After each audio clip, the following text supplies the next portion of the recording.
રાજકોટના ધોરાજીમાં હત્યાનો ભોગ બનેલા યુવાન હિમાલય બારૈયાની શ્રદ્ધાંજલિ સભા દરમિયાન ભારે આક્રોશનો માહોલ જોવા મળ્યો. કોળી સમાજ દ્વારા આયોજિત આ વિશાળ સભામાં મોટી સંખ્યામાં સમાજના આગેવાનો અને લોકો ઉપસ્થિત રહ્યા હતા. સભામાં મૃતકના પરિવારજનોએ અને સમાજના આગેવાનોએ હિમાલયને ભાવભીની શ્રદ્ધાંજલિ આપવાની સાથે ન્યાયની માંગ પણ ઉઠાવી હતી. મૃતકના પરિવારનો આક્ષેપ છે કે સીસીટીવીમાં 4 આરોપીઓ દેખાતા હોવા છતાં એફઆઈઆરમાં માત્ર 2 જ નામ દાખલ કરવામાં આવ્યા છે, જ્યારે બાકીના આરોપીઓને બચાવવાનો પ્રયાસ થઈ રહ્યો હોવાના સવાલો ઉઠ્યા છે.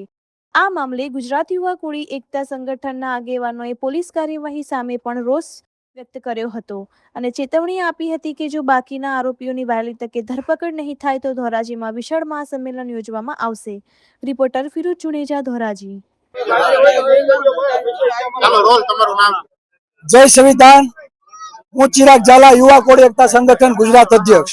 આજ રોજ ધોરાજી મુકામે કોળી સમાજના દીકરા સ્વ હિમાલયભાઈ બારૈયાની જે કર્ણપ્રિય હત્યા કરવામાં આવી અને આ હત્યાની પાછળ જે છુપાયેલા હત્યારાઓ છે, જે ભાજપના હોદ્દેદારો છે, તેને છુપાવવામાં આવ્યા છે અને સરકાર તેને સાવરી રહી છે અને પોલીસ પ્રશાસન પણ તેને સાવરી રહી છે.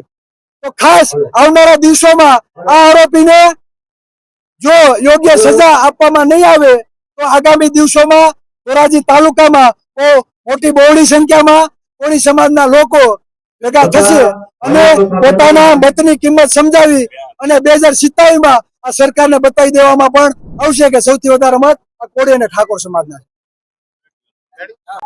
મારું નામ પિન્ટુ કોળી, હું યુવા કોળી એકતા સંગઠનના પ્રદેશ કારોબારી સભ્ય. અમારી માત્ર એક જ માંગ છે કે પોલીસ તંત્ર દ્વારા પહેલાથી જ સમસ્ત કોળી સમાજને એક ધારામાં રાખવામાં આવ્યો છે. જ્યારે કેસ કરવામાં આવ્યો ત્યારે એવું કહેવામાં આવ્યું હતું 4 આરોપી છે, પરંતુ જ્યારે એ જ એફઆઈઆર અમારી પાસે પહોંચી ત્યારે એમાંના 2 જ નામ હતા. તો ખરેખર આની અંદર 4 નામ હોવા જોઈએ, તો 2 જ વ્યક્તિને એરેસ્ટ કર્યા છે. તો 2 વ્યક્તિ કોઈ પોલીસ તંત્રના સગાવાલા હતા.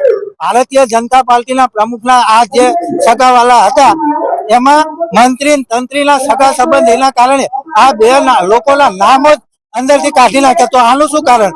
હર સંઘવી ખાસ કરી કહેતો હોય છે કે ગુજરાતનો કાયદો દરેક માટે સમાન છે, દરેક માટે કાયદો સમાન, પરંતુ જ્યારે કોળી ઠાકોર સમાજની વાત આવે ત્યારે કોઈ કાયદો અલગ અલગ હોય છે, બંધારણ દરેક માટે સમાન છે, પણ કોળી સમાજ અને ઠાકોર સમાજ જ્યારે ભિખારી હોય ને એ રીતનું આ કાયદામાં ઉલ્લેખન કરવામાં આવ્યું હોય ને એ રીતનું છે.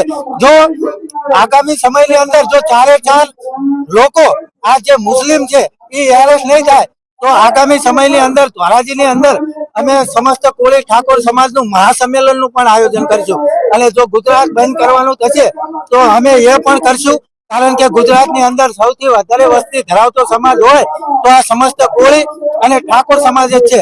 હર હંમેશ કોળી સમાજ સાથે જ અન્યાય અને અત્યાચાર થાય છે અને આ અન્યાય અત્યાચારમાં ભારતીય જનતા પાર્ટીના લોકો જ જોડાયેલા હોય છે.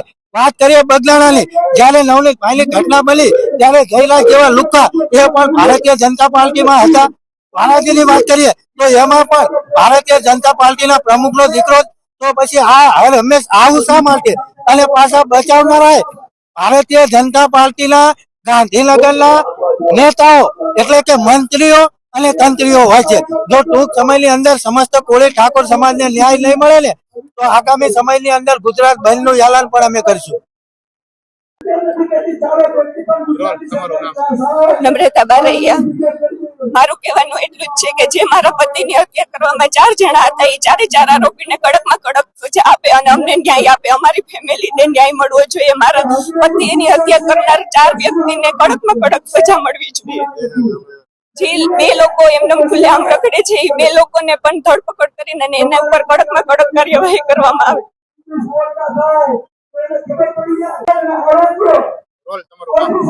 મારું નામ હરેશભાઈ બાબુભાઈ બારૈયા.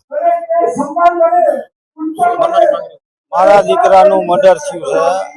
મારે એને ન્યાય માટે આરોપીને સજા દેવડાવવાની છે. આરોપી 4, નામ 2 નું ચડ્યું છે, 2 નું નથી ચડ્યું. સરકારને મારી એટલી અપીલ છે કે 4 છે એ 4 ને અપીલ મારી છે 4 ના નામ ચડવા